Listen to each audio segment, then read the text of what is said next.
हैदराबाद में डेंगी का बचाव बाबत आगाही सेशन मेयर जी शिरकत। हैदराबाद के मुमताज मिर्जा ऑडिटोरियम में डेंगी की रोकथाम ऐं बचाव बाबत आगाही सेशन मुनक़िद कयो वियो, जंहिंमें मेयर हैदराबाद काशिफ अली शोरो ख़ास महिमान तौर शिरकत कई। सेशन दौरान डेंगी मच्छर जे अफ़ज़ाइश वारे हंधनि जी निशानदेही, सफ़ाई बरक़रार रखण, बीठल पानी ख़त्म करण ऐं शहरियुनि खे एहतियाती तदबीरनि बाबत आगाही ॾियण ते ज़ोर ॾिनो वियो। मेयर काशिफ अली शोरो चयो त डेंगी जे ख़ात्मे लाइ लाॻापियल इदारनि खे गॾियल ऐं मरबूत तरीक़े सां कमु करणो पवंदो, जॾहिं त अवाम जो सहकार पिणु इंतहाई ज़रूरी आहे।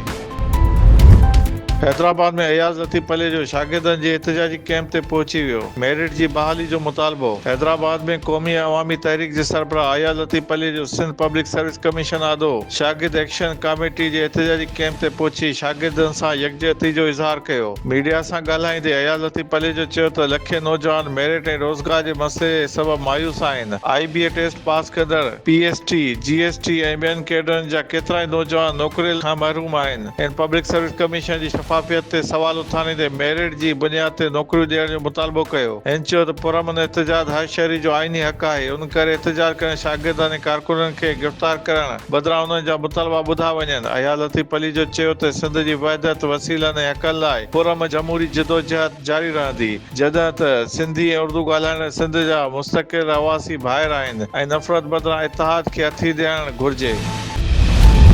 टंडोलाया तेज़ रफ़्तार मुसाफ़िर वेन बेकाबू, 7 खां वधीक माण्हू ज़ख़्मी। टंडोलाया जे कीरिया शाख वटि तेज़ रफ़्तार मुसाफ़िर वेन ब्रेक फेल थियण सबबि बीठल ट्रक सां टकराइजी वई, जंहिं जे नतीजे में 7 खां वधीक माण्हू ज़ख़्मी थी पिया। ज़ख़्मियुनि खे फौरी तौर ते इस्पताल मुंतक़िल कयो वियो, जॾहिं त ॿिनि ज़ख़्मियुनि जी हालत गणिजी जोगी ॿुधाई पई वञे, जिन खे वधीक इलाज लाइ सिविल इस्पताल हैदराबाद मुंतक़िल कयो वियो। हादसे जो शिकार वेन मीरपुर ख़ास खां हैदराबाद वञी रही हुई, जॾहिं त हादसे खां पोइ इमदादी कार्रवाइयूं जारी आहिनि।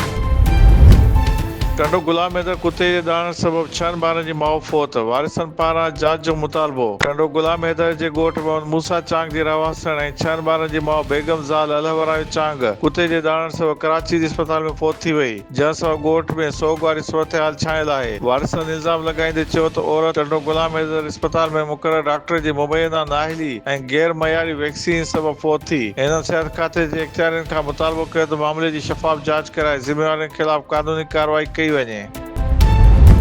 हैदर क़ादरी तेज़ाब सिंधी ते हमले जा CCTV फुटेज मंज़र आम ते अची विया। सिंध जे मशहूर मज़ाही अदाकार हैदर क़ादरी, जेको तेज़ाब सिंधी नाले सां सुञातो वञे थो, ते थियल मुबैना हमले जा CCTV फुटेज मंज़र आम ते अची विया आहिनि। फुटेज में हमले जो वाक़ियो रिकॉर्ड थियल नज़र अची रहियो आहे, जंहिं खां पोइ वाक़िए बाबति मुख़्तलिफ़ सवाल उथण शुरू थी विया आहिनि। ज़रियनि मूजिबि हैदर क़ादरी ते हमलो ओचितो कयो वियो, जंहिं सबबि हू ज़ख़्मी थी पियो। वाक़िए खां पोइ खेसि तिबी इमदाद लाइ इस्पताल मुंतक़िल कयो वियो, जिते संदसि इलाज जारी रहियो। वाक़िए जी ख़बर पकिड़ण खां पोइ फनकार बिरादरी ऐं संदसि मैदान में ॻणिती जी लहर छाइंजी वई। CCTV फुटेज साम्हूं अचण खां पोइ पुलिस पारां वाक़िए जी जांच ऐं हमले में मुलविस माण्हुनि जी सुञाणप लाइ फुटेज जो जाइज़ो वठण जो अमल जारी आहे। शहरियुनि ऐं फनकार बिरादरी मुतालबो कयो आहे त हैदर क़ादरी ते हमलो कंदड़ जवाबदारनि खे जल्द अज़ जल्द गिरफ़्तार करे कानून जे कटहरे में आंदो वञे। वाज़िह रहे त हैदर क़ादरी सिंध जो मज़ाहिया फनकार, फ़न जे हवाले सां सुञातल नालो आहे ऐं तेज़ाब सिंधी जे किरदार सबबि खेसि अवाम में वॾी मक़बूलियत हासिल आहे।